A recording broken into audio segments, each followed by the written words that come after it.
Hi, I'm Joe Manganiello, and I'm a nerd.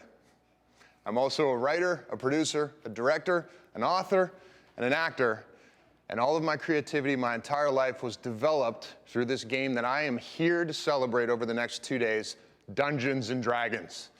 Like most of my contemporaries of my generation, the gateway drug into this creativity was a stack of records. Now, before MP3s and DVDs, little kids had little records and little record players. And one of those records I played over and over and over again until that record was worn out. And it was a storybook of The Hobbit that showed a bunch of pictures from the cartoon of the Rankin Bass version. And I had this little record that would chime when it was time to turn the page. And I played that thing over and over and over again. And it was really my introduction to the world of dragons and dwarves and elves and wizards and goblins, and I became obsessed. And I realized that it was also based on this adult book without pictures. And so from that tiny little kid began training to read that book. And when I was 8 years old, I started reading The Hobbit. And I remember there was a kid who couldn't read in my neighborhood who would call me every night, and he would ask me what happened, and I would regurgitate what happened on the pages and the adventures of Bilbo and the dwarves and Gandalf. And once I finished that book, I realized there were more. Lord of the Rings. Then there were Choose Your Own Adventure books. That eventually led me into Stephen King, and on until I found the Red Box Basic Set. What I realized there was that I could actually participate in those stories about dragons and wizards that I loved. I could make up the story as it went along, and there were these little dice that you would roll, and it would bend the story into these tangents and these branches off of the tree.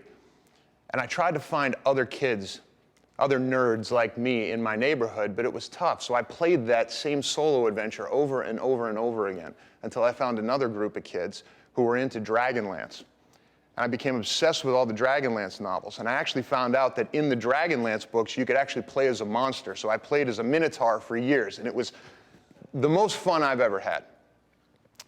But eventually I got to the age where I had to grow up. Like a lot of other D&D players of that generation, it wasn't cool to say you were a nerd. And so I got involved with sports, and I was going to do exactly what you did where I grew up, which was you go to college, you get a regular job, you use sports to get you into a better school, and I gave it up. And for the next 25 years, I didn't play tabletop. Until years later, I was actually in Connecticut, and I was performing in A Streetcar Named Desire at the Yale Repertory Theater. And I got a phone call from a friend of mine that I grew up with. And this was a kid that I had DM'd for years. And I had taught him how to play. And of course, he was an adult. He and his friends were all married with kids. And it turned out that they had started playing D&D again. And so I whipped up a character, rented a car, and Friday after rehearsal drove halfway across the state of Connecticut to play again for the first time in 25 years. And I loved it. And it was at that point that I realized that all the choices I had made in my life were based on trying to get that feeling back that I had playing those Red Box adventures. You see, for me and my generation, we didn't have the CGI of today. The Lord of the Rings hadn't won all the Oscars. Game of Thrones hadn't won all their Emmys. We had all these stories in our mind. And so my academic career as a kid was really ignoring my homework, learning how to ace tests so I could get back to creating these worlds and building these characters and painting and drawing them. And I'd realized that I had kind of subconsciously chosen a career path so that I could stay close to that creativity. I mean, heck, I spent 5 years on a TV show playing a guy who turned into a wolf with a bunch of vampires and fairies running around in the woods. And I realized that everything I had done up to that point was trying to recapture that feeling. And so after 25 years, I started playing again, and I got back into it. And I started Skyping in for the next 2 years, and I eventually started writing again, and I started DMing again over Skype. And then I wound up meeting a studio executive in LA who had a regular game every weekend with a bunch of comedians and actor friends of his, and he asked me if I wanted to join. and I started playing every week. And I realized that the world had changed since I was a little kid.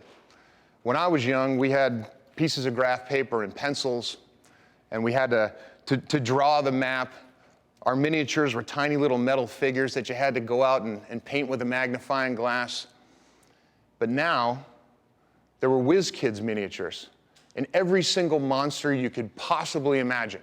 I mean, I'm here today hanging out in Seattle, but there's a big part of me that wants to be at home because I had over 70 pounds worth of Dwarven Forge City Builder minis waiting for me at home that I want to unpack. There was Wormwood, Hero Forge. The game had changed. And I realized that because of the internet, the entire world was now unified. That everyone, all those nerds like me who were scrambling to try to find other kids and having trouble finding the other nerds, now we could go on the internet and find them everywhere. And there's dice camera action and Critical Role. And we just finished shooting Force Grey Season 2. D&D had taken over. Every Sunday I watch Game of Thrones, which is literally D&D. The Lord of the Rings swept the Oscars. It's D&D. All of the directors and writers that I work with grew up honing their creativity playing tabletop role-playing games. The nerds have taken over. And that's exactly what we're here to celebrate over the next 2 days. We're here to celebrate how far it's come since I was a kid, and we're here to give you an exclusive sneak peek at where tabletop gaming is going in the future. So without any further ado, I want to welcome you with me to the stream of Annihilation. We've got an incredible 2 days coming up. We've got dice camera action with Chris Perkins. He's going to come up and introduce. Then we've got Acquisitions Inc., the C team. We've got a meat grinder where Chris Perkins is going to try to kill us all, which he's not going to be able to do. We've got Grung in the Jungle with... No, you're not. We've got Grung in the Jungle with DM Chris Lindsay. We've got Maze Arcana. We've got Tower of the Curator with DM Mike Merles that I'm going to play in with Matt Mercer and Chris Perkins, Marisha Ray from Critical Role, and a bunch of others. We've got teams from around the world that are meeting here for this 2-day summit. It's the largest, greatest group of D&D luminaries and visionaries and creators ever assembled in one place. So please come and hang out for the 2 days. If you're at work, just keep this on in the background. You're not going to want to miss anything. And I'm going to have to introduce now, I'm going to throw the mic over to Milo's stunt double, Chris Perkins.